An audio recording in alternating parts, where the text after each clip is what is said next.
رفتیم مامان قربونت برم. رفتیم مامان جونم.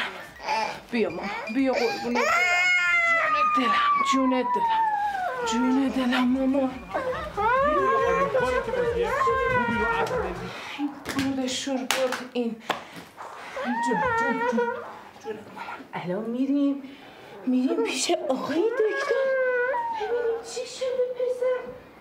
کلید مامان کو؟ رفتیم مامان جون تموم شد. الان میریم پیش آقای دکتر. باز هم در مورد بازی ایران و کره چیه مامان جون؟ وارد تحقیق نبودن. دو تاشون به صورت تمیز وارد زمین شدن، اما 4 تا از اونها فقط بازی نکردن. آژانس کنسل. بیا پایین. بفرم. جوی کانچی هی عذرخواهی کنم استفاده کرد و جونم مامان. خواهد گرفت. تیم ملی کشورمون با لباس یک دست قرمز رنگ و تیم ملی کره جنوبی با لباس یک دست سفید رنگ تا به این میدان به ورزشگاه آزادی بخش ایران و کره جنوبی.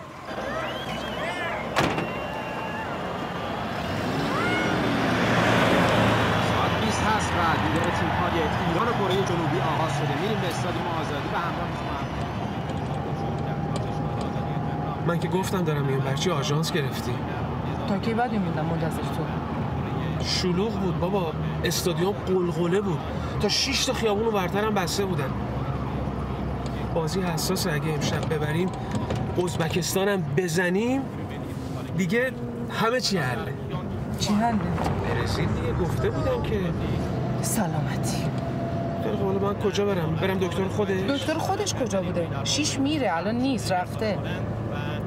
ببین اگه همون ظهر که تازه سرفه ها شروع شده بود به من گفته بودی هم بچه رو میبردیم دکتر خودش هم من الان به کارم میرسیدم. همون ظهر زنگ زدم به دکتر خودش گفت تب کرد بیارینش. یواش آرش. خیابون دست انداز داره چیکار کنم؟ یعنی این الان تب داره؟ من نمیفهمم این داغه، من دستم سرده چجوریه؟ دیگه نیم درجه تبو که داره. نیم درجه؟ تو واسه نیم درجه اینجوری هول کردی؟ هول کردم برای اینکه تب برای بچه خطرناکه وقت تشنج میکنه. همون تب 40 درجه است آدم تشنج میکنه. واسه نیم درجه که کسی تشنج نکرده. تب بچه یهو نمیشه 40 درجه. نیم درجه اصلا من آژانس گرفته بودم داشتم میرفتم آرش. خیلی خوب. من سینجی میکنی؟ دفعه قاطی میکنی.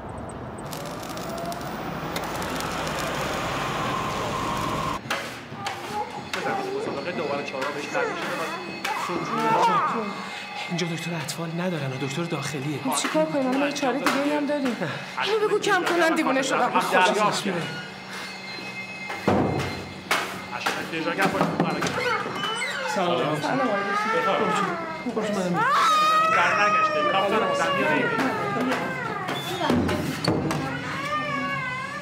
دژاگر با پای راست بلند خاطرات خیلی بلند هست میتونه دوم و تو که اختیار سونگریان. چطوری خوبی؟ آره دارم میبینم. ببین نه چیزی نیست. بچه یکم تب داره خانمم میشه هول کرده. حسین پشت دروازه کره رو ول نکنین ها. خب عکس رو مرا. میگه سیاه سرفه است. سیاه سرفه مگه میشه؟ ببخشید آقای دکتر این بچه تمام واکسناشو زده و آزمایش چیزی نمی‌کنه. علائمی که خانمتون میگه نیازی به آزمایش نیستش. داروهاشو بخوره همه چیز درست میشه. هنوز کل نزدین؟ نه هنوز خبری نیست. بازی که دست هست. چی میگه این؟ هیچی میگه حله. چی حله؟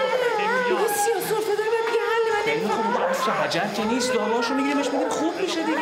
آخه من مریضی آسونه که نیست. چی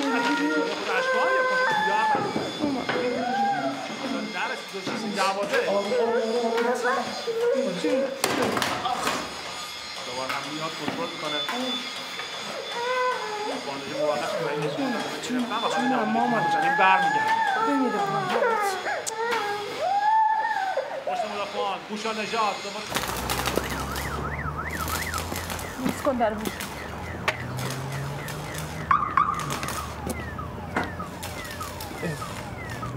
مرجان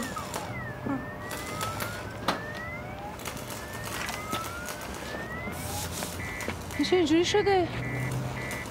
یکی زده رفته دیگه. عزیز شرمنده دارم نیمه دوم بازی ایران و کره جنوبی در همین لحظه بازی آقای الو چطوری علی؟ ببین شماره اون پسره بود تو نمایندگی میفرستی برام؟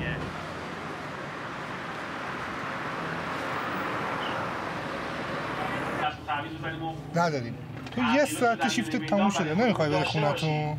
نه آخه زنم نمیذاره خونه. ببخشید من باید چیکار کنم؟ یعنی از کجا باید اینو بگیره؟ نمیدونم والا این دارو خیلی کمیه خیلی وقت شجاعی ببینید داور کارت خواهد داده مسئولیانه همون رو صحبت میکنن کدوم اونجا هست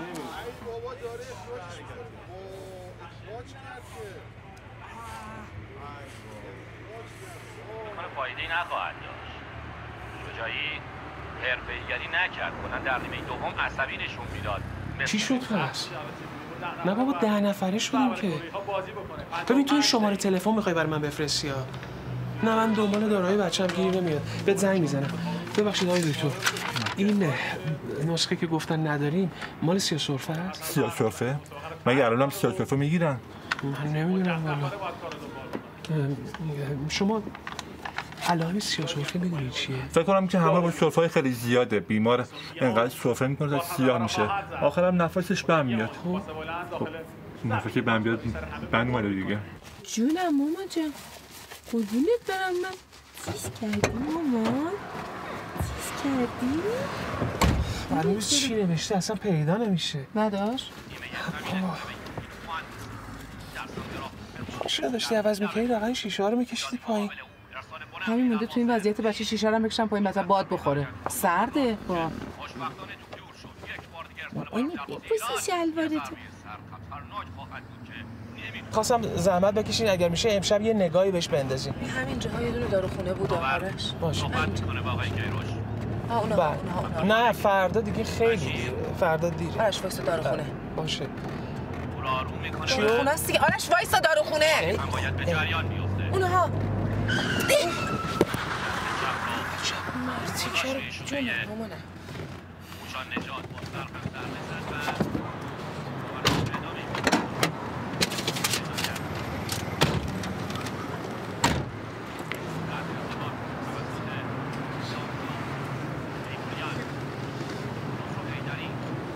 بشه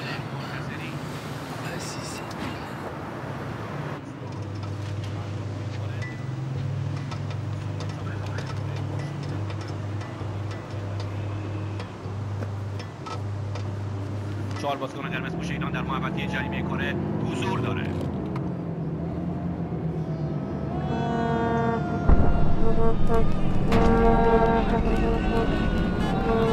به این چی کار داری؟ گل زدیم گل!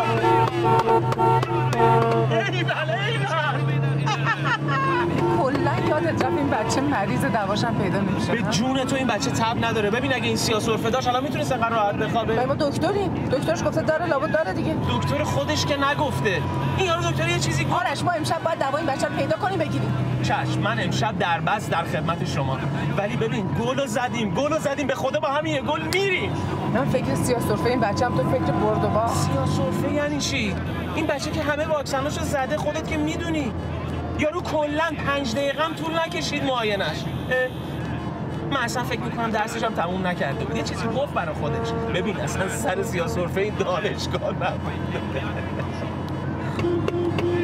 خنده‌دار نبود؟ چرا خیلی خنده‌دار بود. ولی نه اینقدر که تو به خاطر اینکه دوربین تو برسونی به تعمیرکارش داری مریضی بچه تو کلاً منکر میشی. این خنده‌دار. اولا من منکر چیزی نشدم. فقط گفتم حال این بچه حال سیاه‌سرفه نیست. بعدش هم دکتر خودش مگه نگفت اگه تب کرد؟ این بچه اصلا تب داره؟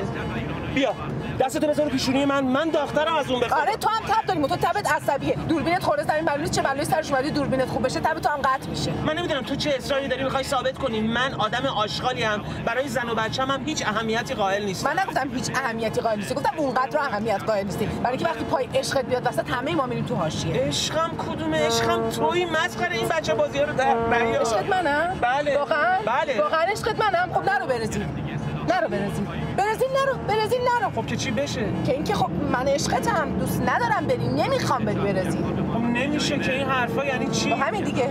وقتی میگم عاشق کارتی یعنی که اگه بهت بگم بین من و برزیل یکی رو انتخاب کن، تو حتما میگی برزیل. عزیز من این حرفا یعنی چی؟ تو زن منی، اون کار منه. کار که کم نیست، کارت عوض کن، برو کار دیگه بکن. بابا من به خدا هیچ کار دیگه بلد نیستم، چیکار کنم؟ می‌خواستم فردا ماشین رو بردارم برم تو آژانس کار کنم. آره مگه آژانس بده؟ خیلی هم خوبه، برو تو آژانس کار کن. مرجان من برای موقعیتی که الان دارم کلی زحمت کشیدم، وقت صرف کردم. همین دیگه، منم همینو میگم تو هیچ وقت به خاطر ما اینقدر زحمت نکشیدی، وقت صرف نکردی. برای همین میگم تو عاشق کارتی، عاشق ما. من نمیفهمم تو خودتو داری با چی مقایسه میکنی ها؟ خودتو داری با چی مقایسه میکنی؟ آدم بد عاشق کارش باشه، بد کاری رو بکنه که دوست داره. نه بد نیست، منم تو اون روزنامه واسه خودم کسی بودم، کارمو دوست داشتم، عاشقش هم بودم، برای چی اومدم؟ بابا چرا چرند میگی؟ مگه من گفتم از روزنامه بیا بیرون؟ تو خودت گفتی میخوایم دیگه بچه دار شیم. گفتم بچه دار شیم، برای دوتاییمون بچه دار شیم. تو از اولش این بچه رو نمی‌خواستی، گفتی برو بندازش، الانم نمی‌خوایش، منم نمی‌خوای. ببین من دیگه یه چیزایی داره دهنم در میاد، ول کن دیگه، بسه. فکر کردی من خرم؟ بسه. فکر کردی دلت نمی‌خواد من مثل اون دختر دور مینداختم گردنم را بیفتادم تو خیابون؟ بسه دیگه. فکر کردی ندیدم؟ نه تو فکر کردی من خرم. مریضی بچه رو بهانه می‌کنی من از استادیوم بکشونی برداری بیاری اینجا. آره دیگه از این بازی‌ها حالم داره به هم می‌خوره. من باش بگو خیلی وقت حالم داره از خودت تو همه چیز به هم می‌خوره. حالم از یه چیزایی داره به هم می‌خوره. بگو. کلی هم حرف دارم. حرف داری بگو. حالا که به اینجا رسید حرف داری بگو. حرفمو بهت میزنم. ای باک که احمق عوضی. ولش کن آرش، خیلی ولش کن، اما اینا رو کند. فدای سر بچه رو ساکت کن. نکن، چرا اینجوری دیوونه بازی در میاری؟ بزن کنار. آرش دیوونه بازی در بچه هم میترسه. واسه پایین نیست، حالا واسه. امتیازی میشه. این پیروزی مبارک شما دوستان عزیز شنونده و همینطور تبریک میگیم به تیم ملی فوتبال کشور. آرش خودم این پیروزی ارزشمند به مردم عزیز کشورم تبریک میگم. ایران 1